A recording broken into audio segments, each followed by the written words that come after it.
예배에 나오신 우리 성도님들을 환영하고 축복합니다. 오늘은 긍정을 넘어라는 이 제목으로 함께 하나님의 말씀을 나눠보도록 하겠습니다. 저번 주에 부모님 댁인 이 군산에, 저의 고향인 이 곤산에 좀 다녀왔습니다. 군산에 가서 맛있는 밥도 먹고 아버지와 함께 이 목욕탕을 다녀왔습니다. 이 여수도 이 목욕탕이 좋지만 군산에도 저희들이 저와 아빠가 자주 가는 목욕탕 두 곳이 있는데 그것도 아주 물이 좋습니다.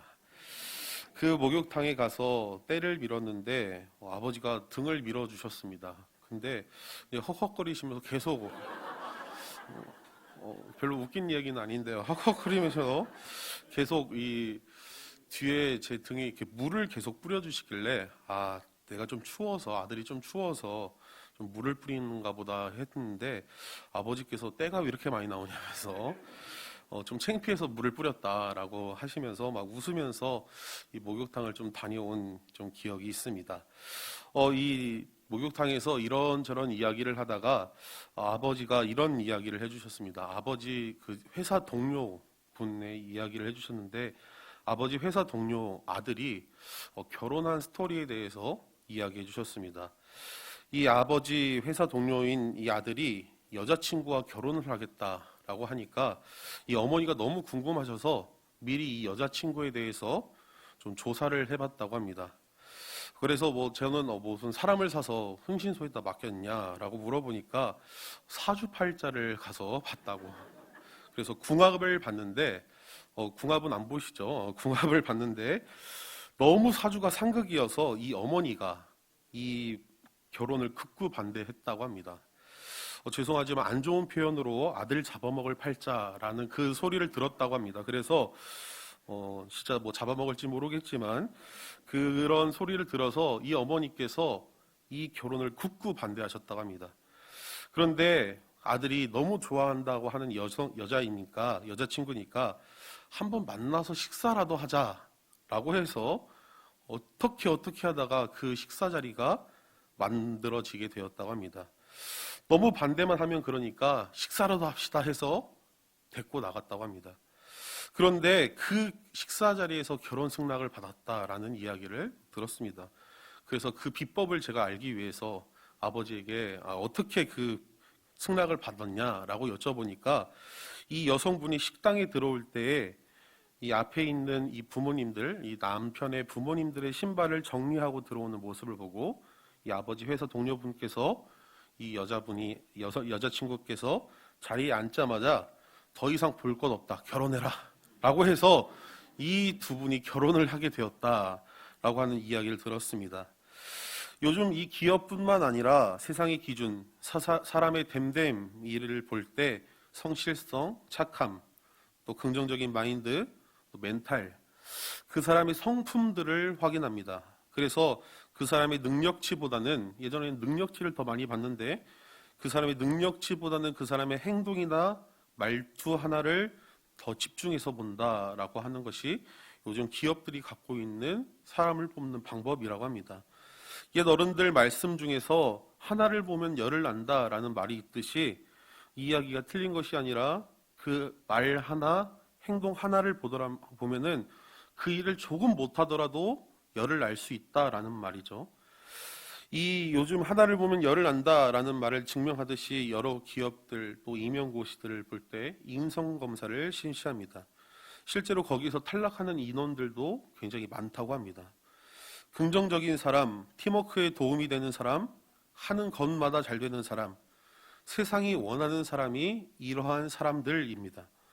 그런데 이러한 사람, 리더가 되기 위해서, 세상에 필요한 사람이 되기 위해서 이 리더가 되기를 원하고 그러한 리더십을 갖고 있는 사람, 팀을 이끌 때 좋은 영향력을 이끈 사람, 이 사람이 바로 이러한 사람들이 필요한 사람인데 이러한 좋은 영향력이 이러한 사람들 가운데서 나온다라는 것이죠. 이 시편 22편은 다윗의 탄원시입니다. 탄원시라고 말하면 쉽게 말하면은 자신의 삶의 이 절망적인 순간에서 하나님의 그 부르심에 대해서 정말 불평하고 탄식하는 시가 이 탄원시입니다. 그런데 이 탄원시는 불평과 불만만 가지고 있는 것이 아닙니다. 그 구조를 보면은 처음에 원망하고 불평하고 자신의 삶을 부정하기까지 하는 이야기들이 나오지만 결국에는 하나님이 이끄시고 함께 하심을 믿고 다시 하나님을 찬양할 수 있게 하시는 그 하나님의 은혜에 찬양하는 시가 이 탄원시입니다. 불평하기 위해서 쓴 시가 탄원시가 아니라 나의 절망적인 순간을 기쁨으로 바꾸신 그 하나님을 찬양하는 시가 이 탄원시라는 것입니다. 이 시편 22편은 그런 의미로 이 다윗의 절망적인 순간을 담고 있는 시입니다. 얼마나 절망적인 순간이었냐면은 자존감이 바닥을 칩니다. 우리 22편 우리 6절 말씀 우리 함께 좀 읽어봤으면 좋겠는데요. 그 앞에 있는 22편 6절 말씀 함께 읽어보도록 하겠습니다. 나는 벌레요 사람이 아니라 사람의 비방거리요 백성의 조롱거리이니라. 아멘. 거의 다윗의 인생 가운데에서 자존감이 거의 최바닥을 치는 것입니다. 사람이 아니라 나는 벌레다라고 말할 정도로 이 다윗의 인생에서는 최고의 절망적인 상황이었습니다. 다윗의 인생에서 절망을 느낄 수 있는 두 가지의 사건을 이 시편을 쭉 읽다 보면 찾아볼 수가 있는데요. 이 첫 번째는 이 다윗을 죽이려고 하는 이 사울 왕이 이 추격을 피해서 도망쳤던 사건이고, 이 두 번째는 아들 압살롬의 이 반란의 이 공격을 피해서 도망쳤던 이 두 번의 도망친 사건이 이 다윗의 이 신앙적인 하나님의 관계를 빼놓고 다윗이 생각하고 다윗이 말하는 또 시편에서 계속해서 이 다윗이 고백하는 자신의 인생에서 절망적인 상황 두 가지가 이 두 번의 도망친 사건이었습니다. 근데 오늘은 이 22편은 사울 왕이 추격했을 때 도망쳤을 때 사건을 이야기하는 시입니다. 22편 전체적으로 봤을 때 밧세바의 이야기가 없는 것으로 보아서 아마 이 청년 다윗이 이 사울 왕이 추격했을 때 그 절망적인 순간을 기억하면서 쓴 탄원시다라고 많은 학자들은 이야기합니다. 다윗은 이 사울 왕에게 쫓기기 전에는 정말 너무나도 평범했던 사람입니다. 아버지 아래서 또 평범하게 성실하게 살고 있던 사람이 다윗이라는 인물이었습니다. 그런데 어느 순간 블레셋 장수인 이 골리앗을 물리치면서 스타가 되었습니다. 그런데 갑자기 사울 왕의 미움을 사서 도망자 신세가 된 것입니다. 이 일이 갑자기 일어난 일이죠. 잘 생각해보면 옆집 아저씨가, 옆집 삼촌이, 친형이, 친누나가 나를 미워하는 것이 아니라 한 나라의 왕이 나를 미워하는 것입니다. 골리앗이라는 장군을 쓰러뜨렸던 이 어린 다윗이 감당하기 어려운 상황이, 절망적인 상황이 오늘 이 시편 22편이 담고 있는 마음이다라는 것입니다. 우리가 그냥 다윗의 이야기를 너무 자주 알고 어려서부터 들었으니까 그냥 사울 왕이 미워했겠구나 라고 단순히 생각할 수 있지만, 한 나라의 왕이 한 소년을 꼭 집어서 추격을 하고 죽이려고 한 사건이 이 사건이라는 것입니다. 다윗은 이 시편 22편 말씀을 보면 고난과 고통 가운데, 절망 가운데 진짜 그냥 그 단어들이 딱 맞는 상황이죠. 자존감이 완전 바닥으로 떨어지고 더 이상 할 수 없는 상황이 되었습니다.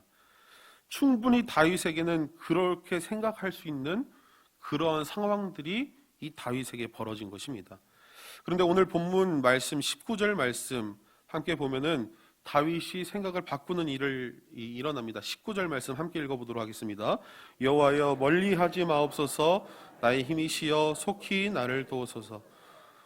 어린 다윗이 감당하기 어렵고 절망 가운데 있었던 이 다윗이 생각을 바꾸게 됩니다.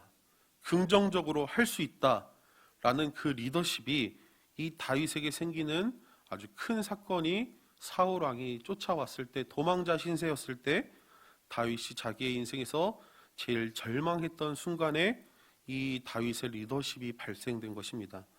안 된다, 못하겠다가 아니라 하나님이 나의 힘이 되시면 내가 할 수 있다라고 고백한 것입니다.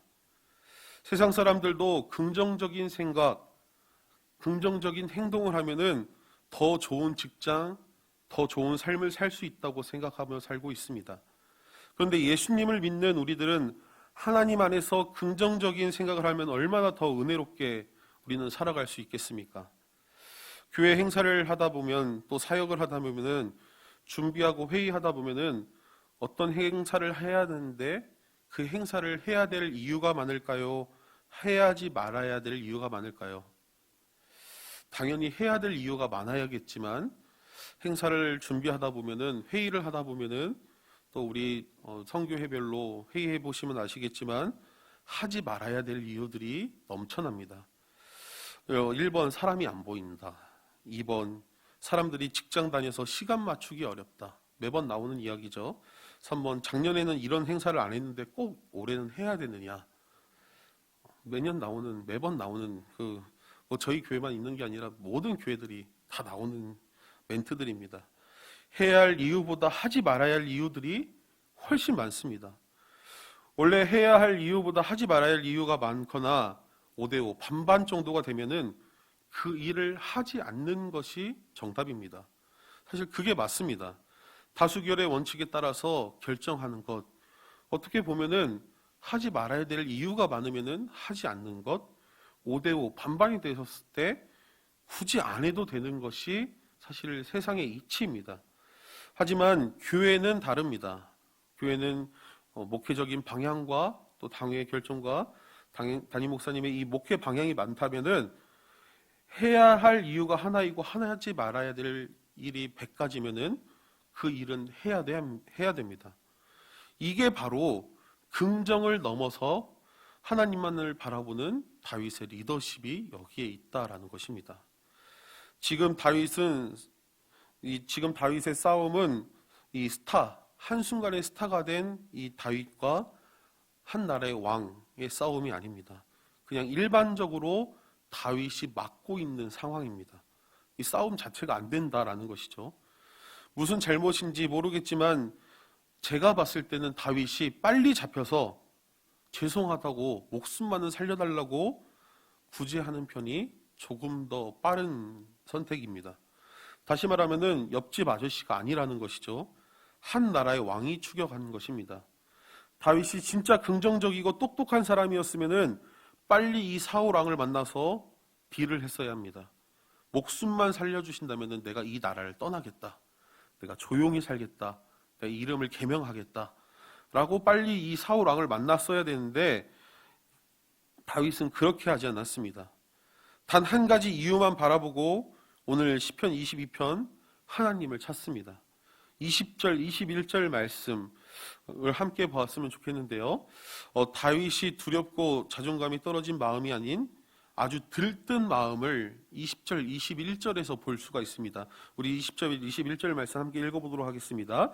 내 생명을 칼에서 건지시며 내 유일한 것을 개의 세력에서 구하소서. 나를 사자의 입에서 구하소서. 주께서 내게 응답하시고 들소의 뿔에서 구원하셨나이다. 이 앞절의 말씀들을 보면은 얼마나 다윗이 부정적이었냐면은 힘센 소들이 나를 둘러싸고 또 충격적인 이야기들이 나옵니다. 질그릇 조각이 입천장에 붙어 있는 것 같은 고통이 나에게 있다라고 고백할 정도로 다윗이 부정적으로 이야기했습니다. 그런데 긍정을 넘어서 하나님을 바라보니 두려움이 사라졌습니다. 사울에게 가서 항복할 이유보다 더 큰 이유가 이 다윗에게 생긴 것입니다. 예수를 그리스도로 고백하는 우리 성도가 가져야 될 리더십이 바로 여기 있습니다. 사역을 하면서 제일 속상한 것이 언제이냐면은 크게 두 가지가 생각이 나더라고요. 또 종이를 아끼려고 제가 이렇게 태블릿 PC를 좀 사용하는데 긴장을 하다가 언제 이렇게 넘기니까 여러 장이 넘어간 적이 있었습니다. 다행히 이게 이렇게 하다 보니까 2장이 넘어간 것 같아요. 끝나고 보니까 2장이 넘어갔던데, 그래서 그때 당시 이렇게 조금 틀리면서 한 5분 정도 빨리 설교가 끝난 적이 있습니다. 근데 너무나도 다행인 것은 제가 틀린 것을 지적하지 않으시고 빨리 끝냈다고 너무 좋아해 주셔서 그냥 그렇게 넘어간 적이 있는데 정말 간담이 선언했던 그런 적이 있습니다.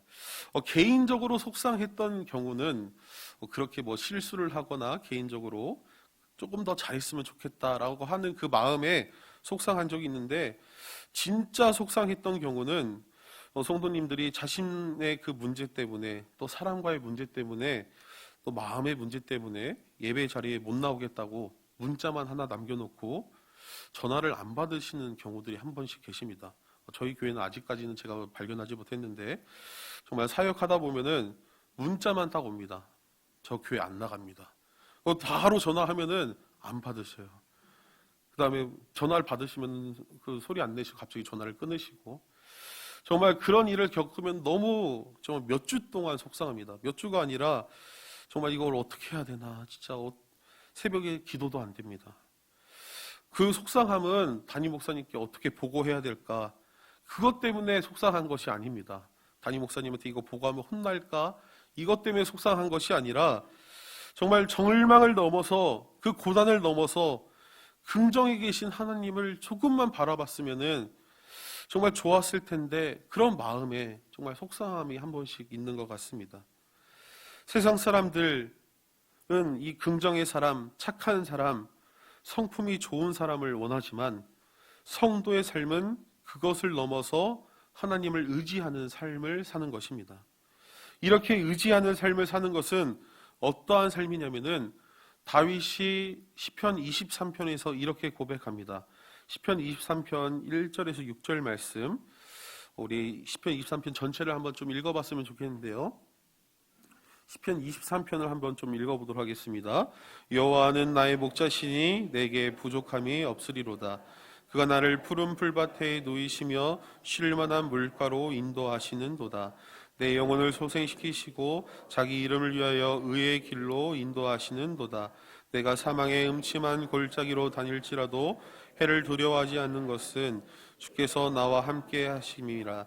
주의 지팡이와 막대기가 나를 안위하시나이다. 주께서 내 원수의 목전에서 내게 상을 차려주시고 기름을 내 머리에 부으셨으니 내 잔이 넘치나이다. 내 평생의 선하심과 인자하심이 반드시 나를 따르니 내가 여호와의 집에 영원히 살리로다. 아멘. 우리의 소망 되시고 목자 되신 하나님을 의지하며 나아갈 때 세상 사람들이 말하는 기준과 비교할 수 없는 은혜가 우리 가운데 있다라는 것입니다. 이 22편과 23편은 똑같은 사람이 쓴 시입니다. 다윗이 쓴 시입니다. 그런데 22편, 그렇게 절망적이었던 다윗이 하나님을 의지했을 때 23편에서 이렇게 고백합니다. 여호와는 나의 목자십니다. 내게 부족함이 없습니다. 어떻게 도망자 신세인데 부족함이 없습니까? 모든 것이 다 부족하죠. 근데 그때 다윗이 이렇게 고백했다라는 것입니다. 나를 풀밭에 누이시며 쉴 만한 물가로 인도하시는도다. 광야에서 도망치는데 무슨 물가로 인도합니까? 이런 고백이 있을 수 없는 것이죠. 내 영혼을 소생시키시고 자기 이름을 위하여 의의 길로 인도하시는도다. 이 엄청난 고백이 우리가 너무나도 좋아하는 이 시편 23편의 말씀을 통해서 다윗이 고백하고 있습니다. 이게 바로 소망을 하나님께 두고 하나님을 의지하는, 긍정을 넘어서, 우리가 그냥 성품을 넘어서 착함을 넘어서 하나님을 의지하는 성도의 삶을 사는 우리에게 이러한 은혜가 있다라는 것입니다. 하나님 안에 거하는 성도는 이러한 은혜 가운데 살기를 원합니다.